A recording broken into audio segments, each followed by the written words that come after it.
ఒక రావణ కాష్ట జరుగుతూ ఉంది. అసలు ఐఏఎస్ ఐపీఎస్ ఆఫీసర్లని ఏ రకంగా అరెస్టులు చేస్తూ ఏ రకంగా రాక్షస ఆనందం పొందుతున్నారో ఇవాళ ఆంధ్రప్రదేశ్ రాష్ట్రంలో కనబడుతోంది. అంటే ఇవాళ క్లియర్గా ప్రజలందరికీ కూడా అర్థమవుతోంది. ఒక పక్కన ఆంధ్రప్రదేశ్ రాష్ట్రంలో సంక్షేమ పథకాలు ఇచ్చే పరిస్థితులు కనబడట్లేదు, ఇంకో పక్కన ప్రజల యొక్క దృష్టిని ఏ రకంగా మళ్లించాలి అని ఒకే ఒక దృక్పథం పెట్టుకున్నారు. గతంలో కూడా ఒక అవుట్డేటెడ్ బొంబాయి నటిని తీసుకుని వచ్చి ఆంధ్రప్రదేశ్లో ఏ రకంగా వికృత చేష్టలు చేశారో కనబడుతోంది. సాక్షాత్తు ఒక ఇండస్ట్రియల్ టాప్ నాచ్ ఇండస్ట్రియలిస్ట్ని బ్లాక్మెయిల్ చేస్తూ ఆంధ్రప్రదేశ్కి లక్షల కోట్ల రూపాయలు పెట్టుబడులు రావాల్సింది తరిమి కొట్టి ఇవాళ ఒక మాజీ ఐఏఎస్ ఆఫీసర్ని, అంటే గత సీఎం గారి కార్యాలయంలో పనిచేసిన వారిని అందరినీ కూడా టార్గెట్ చేస్తూ ఇవాళ అరెస్టులు చేస్తూ ఉన్నారు. ఒకటే చెప్తా ఉన్నా, ఇవాళ ఆంధ్రప్రదేశ్ రాష్ట్రంలో రెడ్ బుక్ రాజ్యాంగం పూర్తి స్థాయిగా అమలవుతూ ఉంది. దీనికి ఉదాహరణలే నేను ఇందాక చెప్పాను.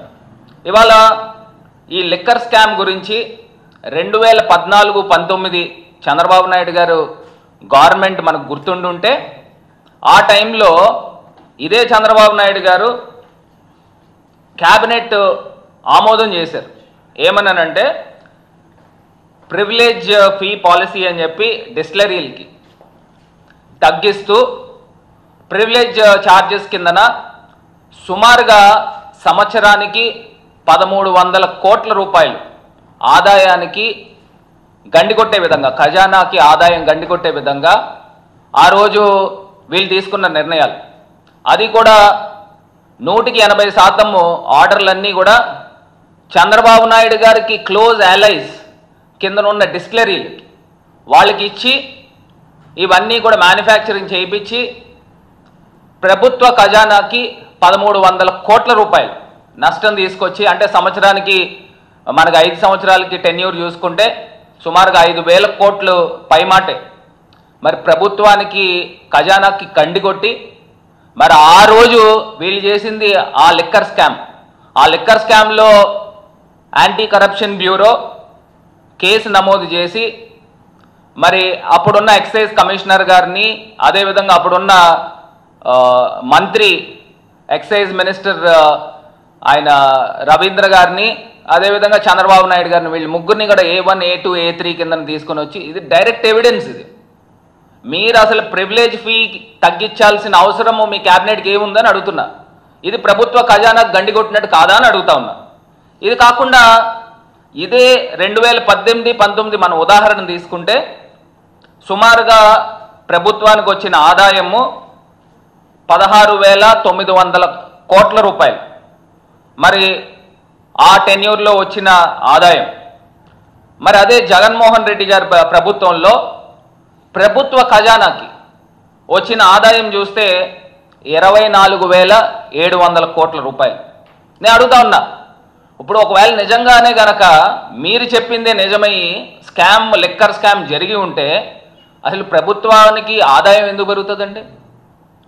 ప్రభుత్వానికి సుమారుగా ఇక్కడ మనం లెక్కలు చూసుకుంటే 7-8 వేల కోట్ల రూపాయలు ఆదాయం పెరిగింది.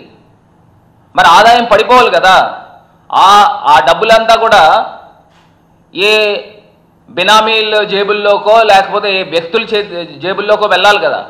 మరి ఈ ఆదాయం ఎవరికి వచ్చిందండి? ఆంధ్రప్రదేశ్ రాష్ట్ర ప్రభుత్వానికి కాదా అని అడుగుతాను. మరి ఇంకొక ఉదాహరణ కూడా తీసుకుంటే, మరి గతంలో చంద్రబాబు నాయుడు గారి ప్రభుత్వంలో 2018-19 కానీ మనం లిక్కరు మరియు బీర్ కేసులు మనం లెక్క తీసుకుంటే సుమారుగా 6.6 కోట్ల కేసులు అమ్మారండి. కోట్ల కేసులు అమ్మారు. అదే జగన్మోహన్ రెడ్డి గారి టైంలో మేము చెప్పాము, మద్యపాన నియంత్రణ చేస్తూ మద్యం షాపులు తగ్గించుకుంటూ మేము ఆంధ్రప్రదేశ్ రాష్ట్రాన్ని నడుపుతామని మేము ఏదైతే ఎన్నికల్లో ప్రామిస్ ఇచ్చామో దాని ప్రకారంగానే సేల్స్ తగ్గించాం, కానీ ఆదాయం పెరిగింది. ఈ సేల్స్ సుమారుగా 4.44 కోట్ల లిక్కర్ కేసులు అమ్మకాలు జరిపితే మరి ప్రభుత్వ ఆదాయము ఇప్పుడున్న ప్రభుత్వంలో కేసులు కోట్లాది కేసులు ఎక్స్ట్రా అమ్మేస్తూ ఉన్నారు. మరి కోట్లాది కేసులు ఎక్స్ట్రా అమ్ముతున్నప్పుడు మరి సామాన్యంగా మనం చూస్తే ఆదాయం కూడా పెరగాలి కదా. ఆదాయం ఎందుకు పెరగట్లేదు అని అడుగుతున్నా. అంటే దీనికి అర్థం ఏంటి అని అడుగుతున్నా. సుమారుగా కోట్ల కేసులు గత ప్రభుత్వానికి ఈ ప్రభుత్వానికి మనం లెక్కలు చూస్తే కోట్ల కేసులు పెంచేస్తున్నారు, అమ్మకాలు పెంచుతున్నారు, కానీ ఆదాయం పెరగట్ల. అంటే దీనికి అర్థం ఏంటంటే వీళ్ళు ఈ ప్రభుత్వ పెద్దలకి సంబంధించిన బినామీలు వాళ్ళ తాలూకా డిస్టిలరీలకి వీళ్ళంతా కూడా దోచిపెట్టే కార్యక్రమం చేస్తున్నారు. అదేవిధంగా ఆంధ్రప్రదేశ్ రాష్ట్రంలో లిక్కర్ ఆంధ్రప్రదేశ్గా తీర్చిదిద్దుతూ ఉన్నారు, చాలా గొప్పగా తీర్చిదిద్దుతున్నారు. ఇవాళ చూస్తే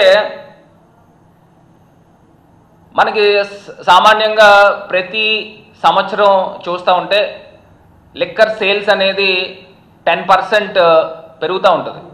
మరి వీళ్ళు ఇంత దారుణంగా లిక్కర్ షాపులతో పాటు 60,000 నాకు తెలిసి బెల్ట్ షాపులు పెట్టారు, ఇంకా ఎక్కువే.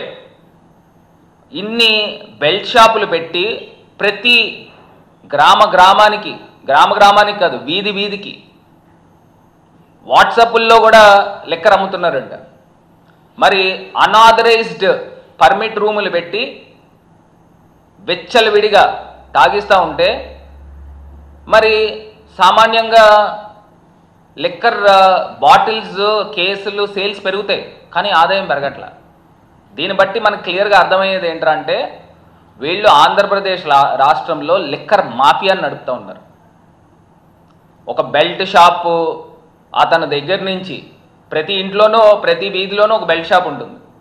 అదేవిధంగా వాట్సాప్ల్లో మెసేజ్లు పెడుతుంటే డోర్ డెలివరీలు ఇస్తూ ఉన్నారు లిక్కర్లు. మరి అదేవిధంగా ఇష్టం వచ్చినట్టు పర్మిట్ రూమ్లు బార్లని మైబర్బిచ్చే విధంగా వీళ్ళు విచ్చలవిడిగా తాగిస్తూ ఉన్నారు. ఇంత దారుణంగా ఆంధ్రప్రదేశ్ రాష్ట్రంలో మద్యపానము విచ్చలవిడితనం చేస్తూ ఉంటే మరి ఇన్ని కార్యక్రమాలు చేస్తూ ఉంటే మరి దీన్ని ఏమంటారని అడుగుతా ఉన్నా. దీన్ని స్కామ్ అనకపోతే ఏమంటారని అడుగుతా ఉన్నా. ఇవన్నీ కూడా డైవర్ట్ చేసే విధంగా మరి ఇవాళ ఒక కొత్త నాటకానికి తెరతీస్తూ ఇవాళ ఆంధ్రప్రదేశ్ రాష్ట్రంలో గవర్నమెంట్ టాప్ అఫీషియల్స్ని, అందులోనూ వాళ్ళు సూపర్ యాన్యువేషన్ అయ్యి రిటైర్ అయిపోయినా కూడా ధనుంజయ రెడ్డి గారిని, అదేవిధంగా కృష్ణమోహన్ రెడ్డి గారిని, గత ముఖ్యమంత్రి జగన్మోహన్ రెడ్డి గారికి ఎవరైతే ఆఫీసర్స్ ఉంటారో ఆయన దగ్గర ఉన్న ఆఫీసర్స్ని వాళ్ళని టార్గెట్ చేస్తూ ఉన్నారు. అంటే దీన్ని బట్టి క్లియర్గా అర్థమవుతోంది ఏదో రకంగా చీఫ్ మినిస్టర్ ఆఫీస్ని సంబంధాలు పెట్టి ఏదో రకంగా రాక్షస ఆనందం పొందాలని ఇది క్లియర్గా అర్థమవుతుంది. ఇది కాకుండా అండి వినీత్ బ్రిజ్లాల్ అప్పటి సిఐడి చీఫ్, అప్పుడు ఆయన పైన తీసుకుని వచ్చి ఒత్తిడి చేశారు. ఆయన చట్టవిరుద్ధంగా ఏ కార్యక్రమం చేయను అని చెప్పి క్లియర్గా ఆయన్ని పక్కన పెట్టి ఏదో రకంగా కేంద్ర ప్రభుత్వానికి పంపించే కార్యక్రమం చేశారు, కేంద్ర సర్వీసులకి పంపించే కార్యక్రమం చేశారు. ఆయన తర్వాత ఇంకా 3-4 సిఐడి చీఫ్లు వస్తూ ఉన్నారు. వాళ్ళు కూడా మేము రూల్స్కి వ్యతిరేకంగా ఏ రకమైన కార్యక్రమము తీసుకోమని చెప్పేసి వాళ్ళు కూడా రిజెక్ట్ చేసిన సందర్భంలో ఇవాళ సాక్షాత్తు విజయవాడ సిపి గారిని నేరుగా ఆయన్నే తీసుకుని వచ్చి ఆయన్నే సిట్ అధికారి కిందన వేసి ఏదో రకంగా అప్పుడున్న చీఫ్ మినిస్టర్ కార్యాలయంలో ఉన్న ప్రధానమైన ఆఫీసర్లని ఇరికించే కార్యక్రమం చేస్తూ ఉన్నారు. ఇది ఎవరికి అర్థం కావట్లేదండి. ఇప్పుడు మీ దగ్గర ఏదన్నా ఎవిడెన్సెస్ ఉంటే అది అన్ఫోల్డ్ చేయండి, అంతేగాని మీరు కొంతమందిని మీరు అరెస్టులు చేసి వాళ్ళ చేత తప్పుడు కన్ఫెషన్స్ ఇప్పించి వాళ్ళని కార్యాలయాన్ని ఇరికించే కార్యక్రమం చేస్తూ ఈ రకమైన రాక్షస ఆనందం పొందుతూ ఉన్నారు. ఒకటి చంద్రబాబు నాయుడు గారు, మీ ప్రభుత్వం కూడా గుర్తుపెట్టుకోవాల్సిన అంశం ఏంటంటే, ఎల్లకాలం ప్రభుత్వం ఉండదు, మీ ప్రభుత్వం ఉండదు. మీది ఒకసారి హిస్టరీ బుక్స్లోకి చూసినట్టయితే ప్రతి 5 సంవత్సరాలకి మీరు ప్రభుత్వం దిగిపోతూనే ఉన్నారు. అంటే ఒకసారి మీరు అధికారంలో ఉంటున్నారు, ఇంకోసారి ప్రతిపక్షంలో ఉంటున్నారు. మళ్ళీ రేపు ప్రజా మద్దతుతో ప్రజానాయకుడి కింద ఉన్న జగన్మోహన్ రెడ్డి గారు రావడం 29లో కానీ లేకపోతే దానికన్నా ముందు ఎలక్షన్ వచ్చినా మళ్ళీ ముఖ్యమంత్రిగా ప్రమాణ స్వీకారం చేసేది జగన్మోహన్ రెడ్డి గారే. మరి ఖచ్చితంగా మీరు ఏదైతే ఈ రెడ్ బుక్ రాజ్యాంగాన్ని మీరు అవలంబిస్తూ ఉన్నారో ఆంధ్రప్రదేశ్ రాష్ట్రంలో, దీనికి తగిన మూల్యం మీరు, మీ కొడుకు, అదేవిధంగా పవన్ కళ్యాణ్ గారు, మీరు ముగ్గురు కూడా రేపు అకౌంటబుల్ అనే అంశాన్ని గుర్తుపెట్టుకోవాల్సిందిగా ఈ సందర్భంగా వైఎస్ఆర్ కాంగ్రెస్ పార్టీ తరఫున హెచ్చరిస్తూ ఉన్నాం. ఏంటంటే మీ ఇష్టమా? అంటే మీరు ప్రభుత్వంలోకి వస్తే మీకు ఏమన్నా లైసెన్స్ ఏమన్నా వచ్చిందా? అక్రమ కేసులు పెట్టి ఏదో రకంగా కక్ష సాధింపు చర్యలు చేపట్టచ్చు, మనం ఏం చెప్తే అది జరుగుతుందని అనుకుంటా ఉన్నారా? ఇది ముమ్మాటికి కూడా జరగదు. మనకి పూర్వం ఇతిహాసాలే చెప్తా ఉన్నాయి, మనకు మహాభారతమే చెప్తా ఉంది, మనకు క్లియర్ ఎగ్జాంపుల్. మీరు ఒక చిన్న ఎగ్జాంపుల్ చెప్తా. అప్పట్లో ద్వాపర యుగంలో జరాసంధుడు అని చెప్పేసి ఒక దుష్టరాజు ఉండేవాడు. అతను ఏం చేసేవాడు అని అంటే, ఇలాగే ఈ వికృత చేష్టలే చేస్తూ కొంతమంది రాజుల్ని వాళ్ళని బలిచ్చేవాడంట. అంటే ఇక్కడ ఐఏఎస్ ఆఫీసర్ని బలిస్తూ ఉన్నాడు. అంటే ఏదో రకంగా ఇరికించే కార్యక్రమం చేసి ఇచ్చేస్తూ ఉన్నాడు. అప్పుడు భగవంతుడు శ్రీకృష్ణుడు, అదేవిధంగా అర్జునుడు, వీరిద్దరూ కలిపి జరాసంధుడిని సంహరించారు. అదేవిధంగా రేపు జరగబోయేది కూడా ప్రజలు, జగన్మోహన్ రెడ్డి గారు దేవుడి దయతో ఖచ్చితంగా అన్యాయం జరిగిన చోట ప్రతి చోట మీరు శిక్షార్హులనే అంశాన్ని గుర్తుపెట్టుకోవాల్సిందిగా ఈ ప్రభుత్వాన్ని హెచ్చరిస్తూ ఉన్నాం.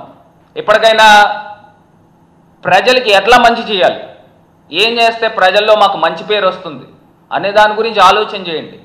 అంతే తప్పితే ఒక ప్రైమరీ ఒపోజిషన్ ఏదైతే ఇవాళ ఆంధ్రప్రదేశ్ రాష్ట్రంలో జగన్మోహన్ రెడ్డి గారు, he is the face, he is the voice of voiceless. ఆయన ప్రతిపక్షాన్ని అణగదొక్కి ఏదో రకంగా ప్రతిపక్షం లేకుండా చేసి మీరు పబ్బం గడుపుకుందామని అనుకుంటా ఉన్నారేమో. మీరు ఎంతైతే గట్టిగా కింద కొడితే అంత గట్టిగా బంతి పైకి లెగుస్తుంది. ఈ సింపుల్ లాజిక్ మర్చిపోవద్దు మీరు. ఇంకెంత ఉందండి, సంవత్సరం ఎట్లాగో కంప్లీట్ అయింది. అసలు సంవత్సరం అయిపోయిందని కూడా ఎవరికి తెలియట్లేదు. మరి ఈ సంవత్సర కాలము ఎలాగ అయిపోయిందో ఖచ్చితంగా రాబోయే 3-4 సంవత్సరాల్లో కూడా ఇట్లాగే జరుగుతుంది. ఖచ్చితంగా మళ్ళీ మేము దేవుడి దయతో ప్రజల యొక్క దీవెనలతో అధికారంలోకి వస్తాము. మీరు ఏదేదే అక్రమంగా అన్యాయంగా కేసులు పెట్టారో ఈ అన్నిటికీ కూడా మీరు మూల్యం చెల్లించుకోక తప్పదని కూడా ఈ సందర్భంగా హెచ్చరిస్తూ, ఇవాళ మీ దగ్గర ఏమన్నా వాస్తవాలు ఉన్నాయనుకోండి, నిజంగా జరిగినాయి వాస్తవాలు ఉంటే బయట పెట్టండి. ఇప్పుడు దాకా ఏ రకమైన వాస్తవాలు బయట పెట్టకోకుండా ఏదో రకంగా తప్పుడు కన్ఫెషన్ స్టేట్మెంట్లు ఇప్పించే కార్యక్రమం చేస్తూ ఉన్నాడు. ఇప్పించి ఏదో రకంగా ఇప్పుడు నేను అడుగుతా ఉన్నాను క్లియర్గా, నేను ఇందాక మీకు రేజ్ చేసిన పాయింట్ ఏంటి, లిక్కర్ సేల్స్ ఆదాయం రూపంలో పడిపోతూ ఉంది, కానీ కేసుల రూపేణ అమ్మకాలు బాటిల్స్, కోట్లాది బాటిల్స్ పెరిగిపోతూ ఉన్నాయి. ఏంటి తేడా? ఇప్పుడు గత ప్రభుత్వంలో ప్రభుత్వం అమ్మిన బాటిల్స్ తక్కువ, కానీ ఆదాయం ఎక్కువ. అంటే ఈ డబ్బంతా కూడా జగన్మోహన్ రెడ్డి గారు ఒబ్బిడిగా తీసుకొచ్చి ప్రజా ఖజానాలో పెట్టారు. మీరేం చేస్తూ ఉన్నారు, వెచ్చలవిడితనంగా కోట్లాది కేసులు అమ్మేసి ఆ డబ్బునంతా కూడా మీ బినామీల జేబుల్లోకి పెడతా ఉన్నారు. ఇది గతంలో కూడా 2014-19లో కూడా యాంటీ కరప్షన్ బ్యూరో వాళ్ళు కేసు కూడా నమోదు చేశారు. దాన్ని డైవర్ట్ చేసే కార్యక్రమం, ఇవాళ పథకాలు ఏ ఒక్క పథకం కూడా ఇవ్వలేని పరిస్థితుల్లో మీరు ఇవాళ డైవర్షన్ పాలిటిక్స్కి తెర తీస్తూ ఉన్నారు అనేది క్లియర్గా అర్థమవుతుంది. నేను ఇవాళ రాజమండ్రి నుంచి ఇక్కడ తాడేపల్లి వస్తూ ఉన్నప్పుడు దారిలో నేను చూస్తే గోపాల్పురం దగ్గర పొగాకు రైతులు అందరూ కూడా రిలే నిరాహార దీక్ష చేస్తూ ఉన్నారు. కొన్ని వందల మంది రైతులు. దానిపైన దృష్టి సారించండి. అదేవిధంగా ఆక్వా రంగము కుదేలైపోతూ ఉంది. అక్కడున్న రైతులందరూ కూడా రోడ్ల మీదకి వస్తూ ఉన్నారు. దానిపైన దృష్టి సారించండి. ధాన్యము, తడిచిపోయిన ధాన్యము, మొలకెత్తిన ధాన్యము ఇవన్నీ కూడా పాడైపోతూ ఉన్నాయి. రైతులందరూ కూడా గగ్గోలు పెడతా ఉన్నారు. వాటిపైన దృష్టి సారించండి.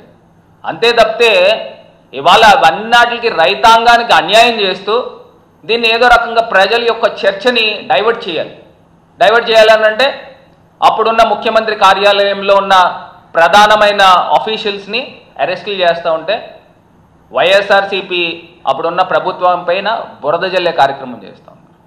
ఇది క్లియర్గా అర్థమవుతుంది. ప్రధానమైన ప్రతిపక్షాన్ని నోరు నొక్కే కార్యక్రమం చేస్తున్నారు. ఇవాళ ప్రజల పక్షాన మేము గొంతెత్తుతూ ఉన్నాం. జగన్మోహన్ రెడ్డి గారు ఆయన పోరాడుతూ ఉన్నారు. ప్రజల పక్షాన ఏ తప్పు జరిగినా కూడా ఎదురుగుండా నుంచోబెట్టి మాట్లాడుతున్నారు. అసలు ఏం చేశారనండి? ఇవాళ నేను ఒకటే అంశం చెప్తున్నా. ఆ అమ్మాయి బాంబే నుంచి తీసుకుని వచ్చారు. ఇవాళ మొన్న వరల్డ్ ఎకనామిక్ ఫోరంకి వెళ్ళారు మీరు. వరల్డ్ ఎకనామిక్ ఫోరంకి వెళ్తే అక్కడ ఒక్క రూపాయి కూడా పెట్టుబడులు తేలా.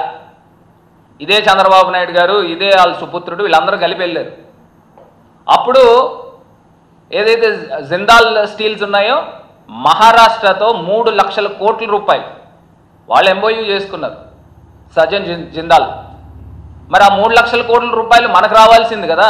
అదే జగన్మోహన్ రెడ్డి గారు ఉంటే ఖచ్చితంగా వచ్చి ఉండేది.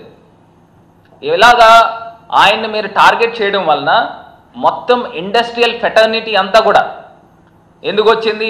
ఆంధ్రప్రదేశ్లో ఈ చంద్రబాబు నాయుడు వెండిక్టివ్ పాలిటిక్స్ చేస్తున్నాడని చెప్పి మొత్తం ప్రతి ఒక్కళ్ళు కూడా ముఖం చాటేసిన సందర్భం. ఇది మీకు క్లియర్ ఉదాహరణ కనబడుతూ ఉంది. ఈ రకమైన వెండిక్టివ్ పాలిటిక్స్ చరిత్రలో బాగుపడిన సందర్భాలు ఇప్పుడు దాకా లేవు. ఖచ్చితంగా దీని తాలూకా మూల్యము మీరు త్వరలో చెల్లించుకుంటారని కూడా ఈ సందర్భంగా హెచ్చరిస్తాం.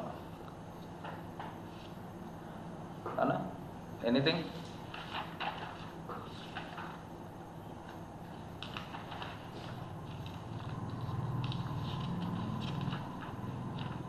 ఏదైనా ఉంటే అడగండి అన్న. ఇది కాకుండా ఇంకొక అంశం కూడా చెప్తాను.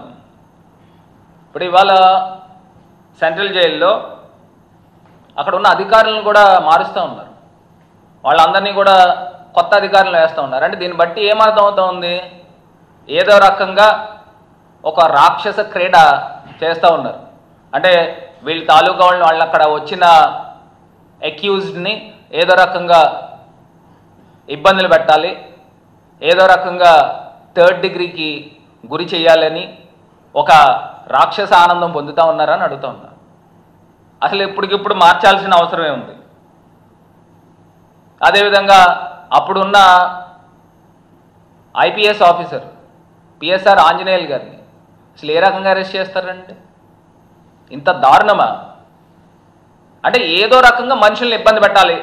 ఇబ్బంది పెడితే మొత్తం యంత్రాంగము ఆఫీసర్స్ అందరూ కూడా మనకెందుకు వచ్చిందిలే అని సరెండర్ అయిపోతారు. ఇప్పుడున్న చంద్రబాబు నాయుడు గారి ప్రభుత్వానికి అని ఒక మెసేజ్ మీరు బ్యూరోక్రాట్స్ అటానమీలో మీరు ఇస్తూ ఉన్నారు. ఇది మంచి పద్ధతి కాదు. పూర్తిగా ఒక ఇన్స్టిట్యూషనల్ ఇంటిగ్రిటీని దెబ్బతీసే విధంగా వ్యవహరిస్తూ ఉన్నారనేది కూడా గుర్తుపెట్టుకోండి.